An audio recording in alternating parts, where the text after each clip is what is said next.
Good evening, everybody, and welcome to another edition of the NYG Blue Zone.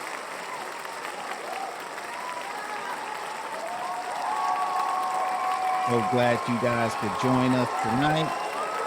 And we have some big news for New York football Giants fans. The New York Giants have signed Jameis Winston to a 2-year deal worth $8 million.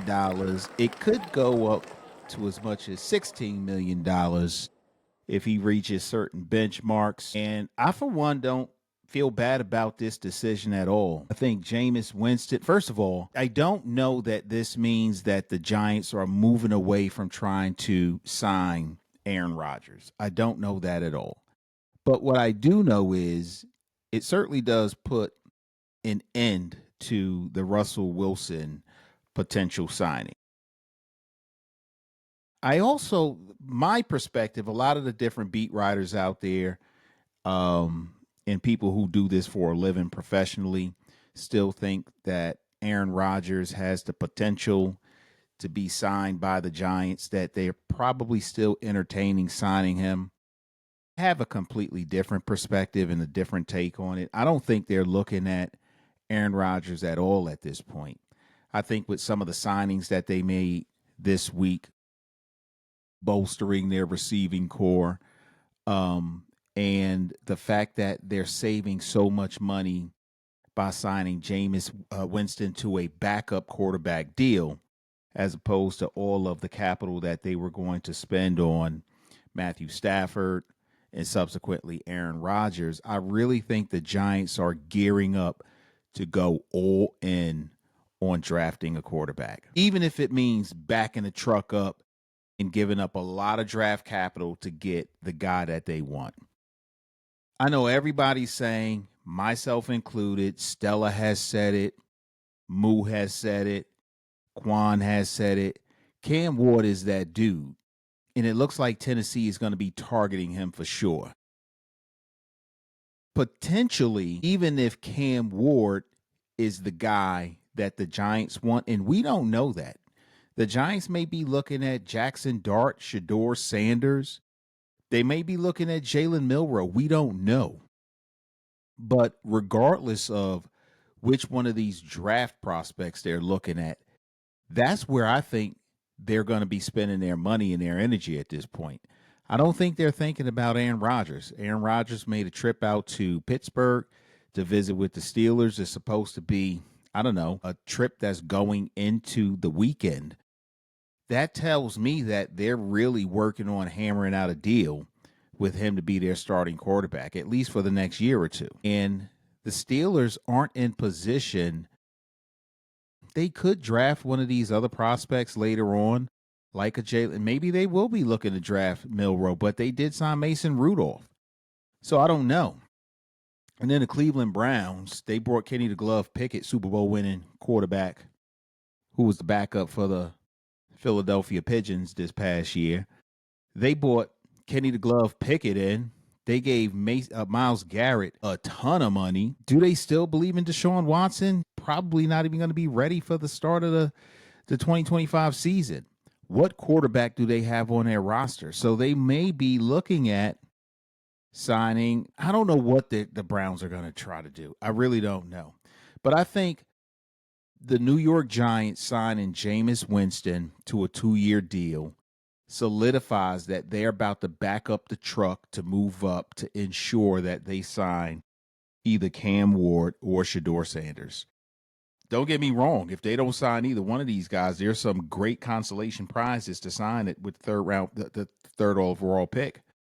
I mean, you got Abdul Carter, you got Travis Hunter sitting there, you got Mason Graham sitting there. You've got some prospects that will immediately help your team to be better, right? The Giants do need a quarterback, and I don't think the deal that they gave Jameis suggests that he's going to be the starting quarterback. Maybe they like Jackson Dart. Like I said, maybe they like Jalen Milroe. But I do want to talk about why I think Jameis Winston was a good signing for them. I mean, since he's come into the league, the guy's not afraid to throw the ball, right? He's not afraid to turn it over either, because God knows he will turn the ball over. But if you look at some of the stats that he's had coming into the league, 2015, when he was drafted by the Tampa Bay Buccaneers, his completion percentage was never really that high. Gaudy numbers getting the ball down the field. 1,042 yards as a rookie. His sophomore year, he threw for 4,090 yards, 28 touchdowns.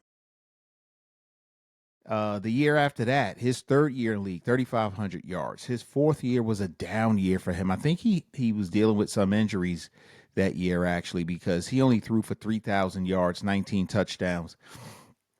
But his third and fourth years in the league, he had his highest QBRs. He was at a 92.2 and a 90.2. And then in 2019, the dude threw for 5,100 yards. That's absurd. He's not afraid to throw the ball down the field, but he did throw 30 interceptions that year too. But he threw 33 touchdowns. So the guy's not afraid to throw the ball. He knows how to attack each level of the field, whether it's your short range, your medium, slant routes. He also knows how to get the ball downfield on your go route. So he's a guy that will put the ball in the air and give your receiver an opportunity to catch it. He's also okay at reading defenses, but obviously he can improve in that area because he'll throw an interception in a minute. But he does have a short memory, which is what you need as a quarterback in the National Football League. So I think that he's going to be a good addition, if not for mentoring, to come in and help to stabilize the team in case things are getting out of hand or if there were an injury to take place. But I don't think he's the quarterback of the future. I think his contract says that.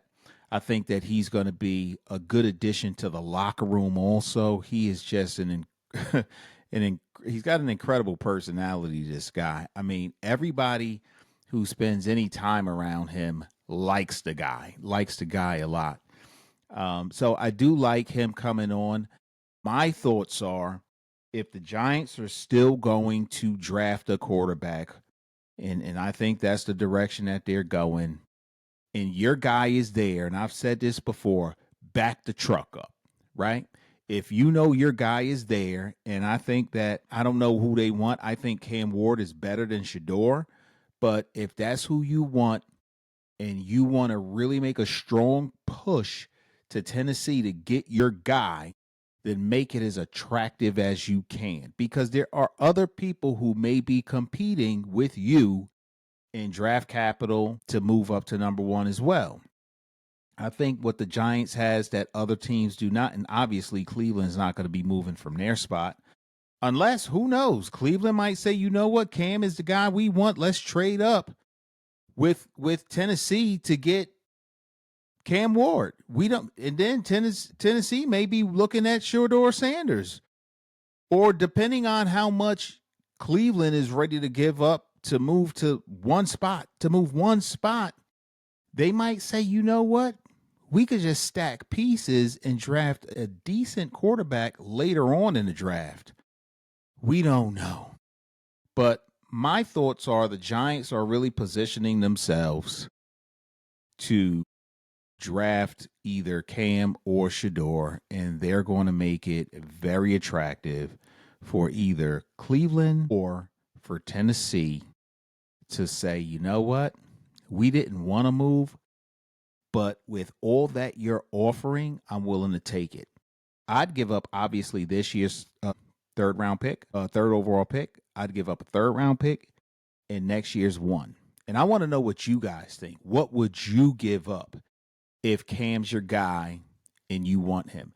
I don't know that I'd do the same thing for Shador. I would just hope that he falls to 3 if Cam goes 1. But I think if Cam doesn't go 1, he's definitely going 2. And if Tennessee likes Shador more than they like Cam, which is possible, I just don't know what the Giants would do at that point. I don't know. So, but I do like Jameis Winston coming in for the New York Giants. I like him as a human. I don't like all the turnovers, but I think he makes some good anticipatory throws. I think he knows how to read the field well. He knows when to check in and out of plays. I think that he would be I don't know if he's a better option than Russell Wilson, but I think that he creates more where Russell Wilson does not at this point in his career. He's 31 years old, so he's got a little bit more juice in him than I would say Russell Wilson does, and certainly Aaron Rodgers. And I think that based on how team friendly his deal was, they're not spending a lot of money on the guy. So, I mean, they can still get some pieces in different places. With all the moves the Giants did with their offensive line, with their defensive secondary, and then they picked up some pieces and kept some pieces in their receiving core. They got a couple of linebackers. They got some players for their defensive line. I really like the direction that the Giants are going. And honestly, I have not felt very good about Joe Shane for a while. He's had one good draft and he's picked up a couple of players, and it feels like he's trying to do everything in his power just to get rid of every semblance of Dave Gettleman, with the exception of Andrew Thomas, Dexter Lawrence, and Darius Slayton. Everybody else from the Gettleman and all of these players that he got rid of from the Gettleman era were really good players. They were very talented and they brought a lot to our team. So they're no longer with us, but I don't know. So far, free agency, I think he's done a decent job. I think that Jameis Winston is okay. He's not the answer, but I like the fact that they signed this guy.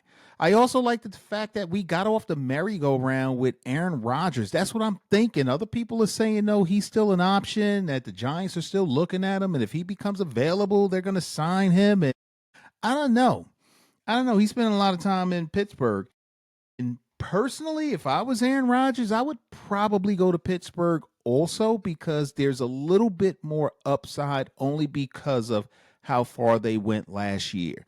And Aaron Rodgers probably is at the last year or one more year in his career, and he wants to go out with the best record he probably can obtain at this point. So I'm going to say good job with the New York Football Giants by picking up Jameis Winston.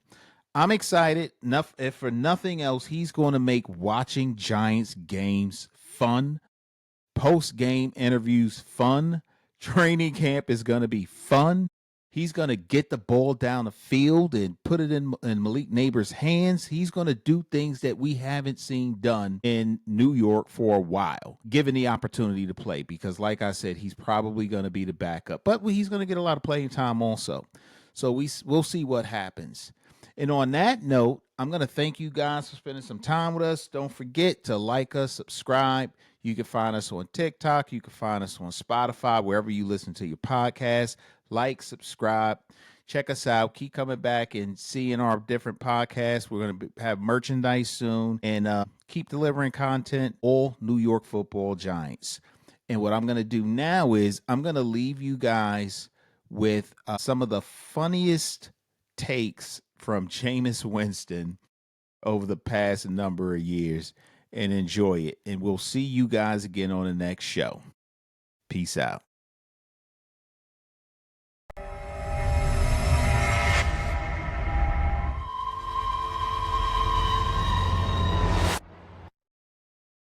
Yeah! 180! What's that? Hot! Turbo, what's that? Somebody jump on sides, damn! All right, you look at the final 5 weeks, the bye, and then a date with Indianapolis. That's a big one. The Colts, after they got that 2-point conversion late at New England to win by 1 there, they really need that one if they want to try to catch Denver. Then a couple of road games against both the Chargers, the Bengals, and then they finish up with the Kansas City team that they nearly had beaten Arrowhead, if not for a block. Work. That chest did good. I'll tell you one thing, man. Woo! Funny thing about this opportunity is we all know that that's what we do it for. As a kid, my passion was always football. I didn't realize that my passion was playing football. I said, what the? I was like, dog, what is you doing? Let's go. That's a W. Let's eat one. Let's eat one. That's a W. How many people want to eat a W tonight? How many eat a W tonight? Come in, man. He came out, and you know what? I'm looking to this camera right here. The way I was raised, I was taught to love no matter the circumstances, especially for people who do right by you. I'm grateful that I had a chance to serve the son, but I am very upset with the reaction to a man that has had the world against him for the past 4 years, and he put his body and life on the line for this city. It's picked up, giving Brady time, and he's intercepted. P.J. Williams still going all the way.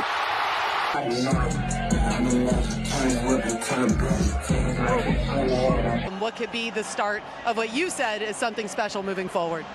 Man, it's a white boy from Detroit that I really admire, named Eminem. He said, you only get one shot. Do not miss your chance to blow. This opportunity lasts once in a lifetime. And I know I got a quote, you know, Eminem, he from Detroit, he right up the road, but. It's an opportunity to continue to glorify the Lord, even through the toughest circumstances. I know I'm better than this. I know I'm just praying for the Lord to deliver me from pick sixes. Like, that's not me. Like, a phenomenal game, offense, do some great things, but I messed it up. I'm gonna give the champion's punch because he's too fat to stop me. Start doing this. I said champion's punch right in his face.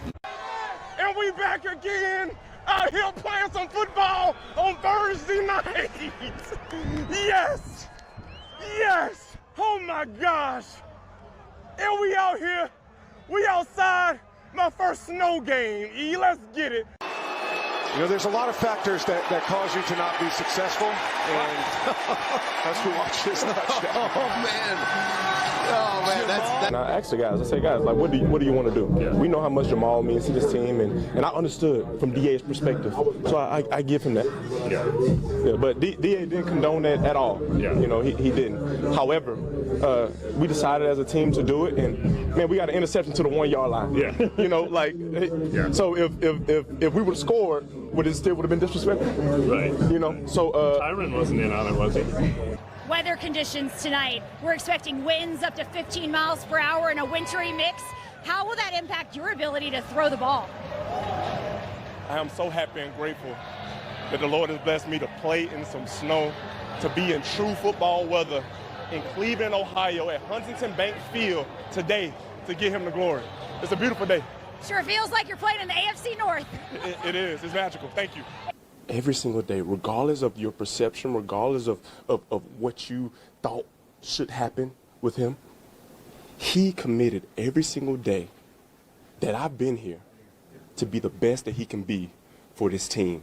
And I know I come from the deep South, Birmingham, Alabama, Bessemer, Alabama. So I know the standard that hungry fans want. But the way I was raised, I will never pull on a man when he's down. With 11 different receivers, why was everyone able to be so productive tonight?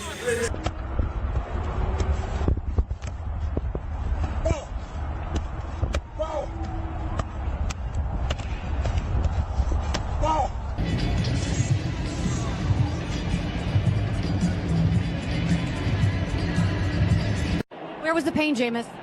Yeah, just pain. It was pain everywhere. So we got to keep on pushing through and being resilient. I need to work my ankles, and you got certain things that we're all like. Our body is so symmetrical, right? You got your wrists, and then what are your wrists on the bottom half?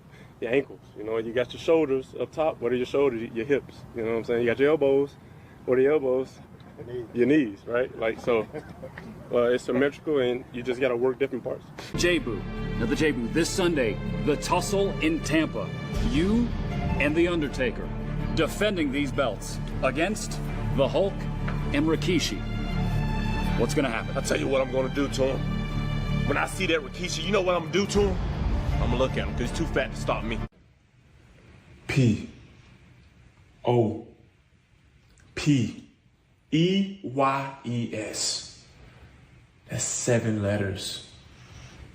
7 letters. And one represents an excellent, delicious wing flavor. Popeyes is the official wing of watching football. Let's eat one. Let's eat some wings. Together. Play for the man beside you. I got his back. Man, look at the man beside you. Look at him. He counting on you. We playing for our city, dog. Our whole city watching us right now. Put on. One of the best back tandems in the league, right? With Latavius and Alvin. I heard some snickers, but excuse my language, right? Tandem was good. Is either. I don't care how they doing me, as long as I'm still doing me. Say that one too.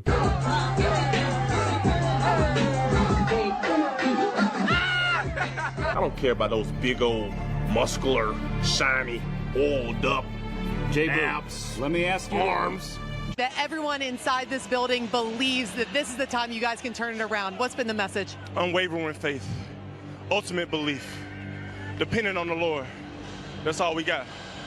And I do not want the treatment that Deshaun Watson has received from these passionate fans. Yeah, a lot of girls probably crying from my old high school. Look, they see me everywhere they go. I probably would too. Look, crossed over to the Jordan men like I'm Michael. Yeah, eating blessings so much I might need lipo.